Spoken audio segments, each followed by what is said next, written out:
What we're trying to make the people of Kentucky aware is that there's another option. And what has occurred over the last 40 years or so, when you're looking at someone that's considered successful, I think you would look in a dictionary and you'd see the word success. Then you will see right beside them a person with a diploma, stating that they finished a 4-year institution. Well, what's occurred over the last 40 years since that time is that they've squeezed out, they've stigmatized out people that were in the vocation. And so, retrospectively, 40 years ago when I was coming out of high school, there were 2 on-ramps, if you would. One was for college preparatory, and the second was for vocational. And so, as I stated earlier, they've been squeezed out. So what we're doing is making people aware that there are other options. One option in particular with young people today is that while college education is great, although college isn't for everyone. And for those that go, in a lot of cases, aren't on full scholarship, so they're acquiring a lot of debt. And with the skills, there's very little opportunity for debt, and you're getting paid while you learn. And so when you look at where we are as a country and as a state right now, what you're starting to see is there are a lot of opportunities in the skills, and there aren't that many opportunities for college-educated folks. So again, this isn't the only way, but again, this is just another option for folk to earn a living, to not only take care of themselves, but to take care of their families. But more in particular, what we're talking about is not a job opportunity, we're talking about a career. And so, in short, that's what we're trying to make people aware of when it comes to apprenticeship. And oh, by the way, when you think of apprenticeships in the past, what's occurred has basically been in construction. Well, I'm here to tell you now there are many opportunities in IT, there are many opportunities in the healthcare fields as well, also in coding. And with all these professions, you're coming out making $40,000, $50,000 with the opportunity to get to 6 figures in no time flat. So again, that middle class that America keeps talking about that's no longer there, here's an opportunity in Kentucky for that to occur. So that leads into my next question. Okay. Currently, there are over 1,000 employers involved in the apprenticeship program, 1,100 from what to I be understand. exact. Okay. Mm-hmm. What areas does that really focus on? So you said things like coding, and so what are the most prevalent professions that are involved? The most prevalent right now would probably be welding, electrician, HVAC, plumbing, to name a few. Those are the ones where in high demands. But let's fast forward this. As you go out and drive on our roads, as you go through our airports, as you go across our bridges, those are things that are in dire need, like yesterday. And if I'm not mistaken, I think the number has been thrown around for our infrastructure that we're about $3 trillion that we're needing to correct those things. So what does that mean? That means there are plenty of opportunities for folk to get out there and make monies. And again, not harping on the college piece, but as you look at it, and I am a big fan of Microsoft and Intel and all these computer type companies, but what's happened is we've gotten away from the day's work of which this country was built on. Well, I have you now, it's gonna take that to get it done. And I think those companies that I mentioned just a minute ago, they're going to do renderings, they're going to do schematics, but at the end of the day, it's going to take people to actually get out and work.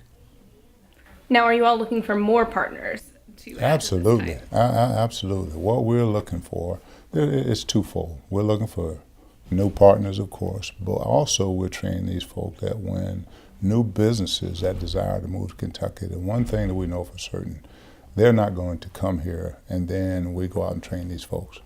We're going to have them trained so that we can lure businesses here. So it's a twofold. Now tell me a little bit about the funding for this type of program. Obviously there is some federal and state money, and how is that spent? Well, great question.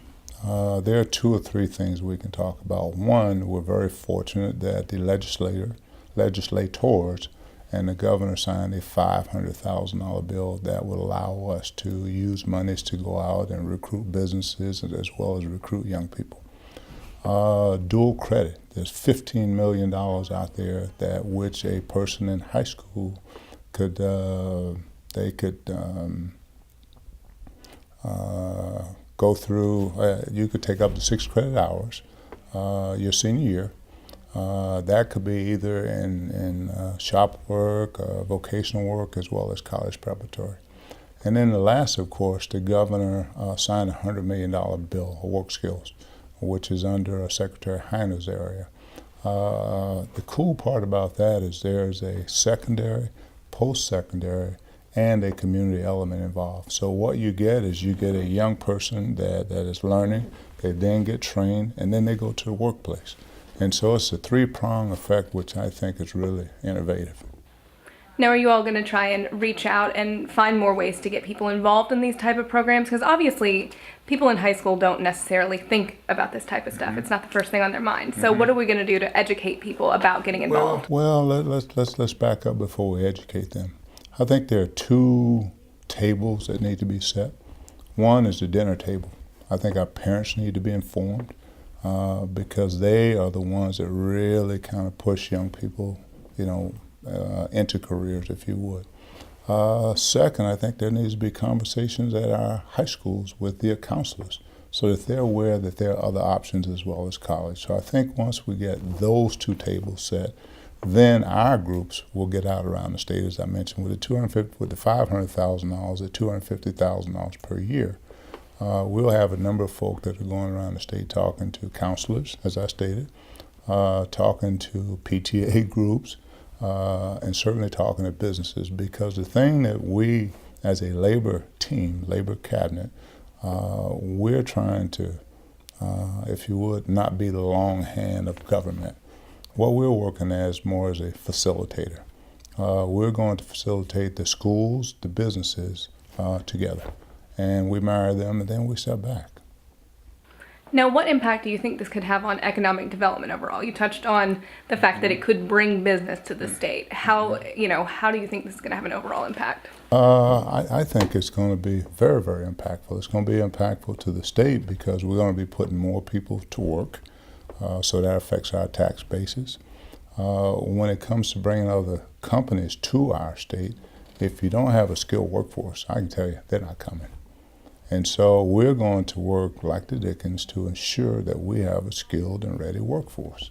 To further example that, to give an idea of where our country is at this time, there's a group called Hunt Construction. They're the group that's building the convention center in Louisville. Well, they were also the folk that worked on the Atlanta Falcons Stadium. They also worked on the New Orleans airport. And one of their higher-ups, if you would, one of the vice presidents mentioned to me, when we were talking about where we are with apprenticeship, that they said, oh, by the way, Secretary, when we were working on the stadium, we actually had to come to Kentucky to get workers to fulfill our job commitment there. Also the same thing when they were building New Orleans airport. So again, that is further evidence that we're onto something. And if we're going to be competitive in the 21st century, these are the type of things that we have to do.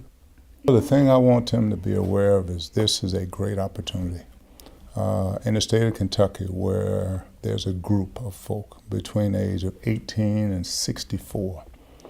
In that number, there's over 350,000 people. These people do not have a GED nor a diploma. And so the minimum requirement for to become an apprentice is to have a GED or a diploma. And so again, there are very little opportunities where one could get in the middle class or higher with such low educational background. And so we're here to tell them there's another option. Here's a way that you can take care of yourselves, take care of your family, and oh, by the way, have a pretty good life and have a good career. For more information, you can find us at KentuckyApprenticeship.com.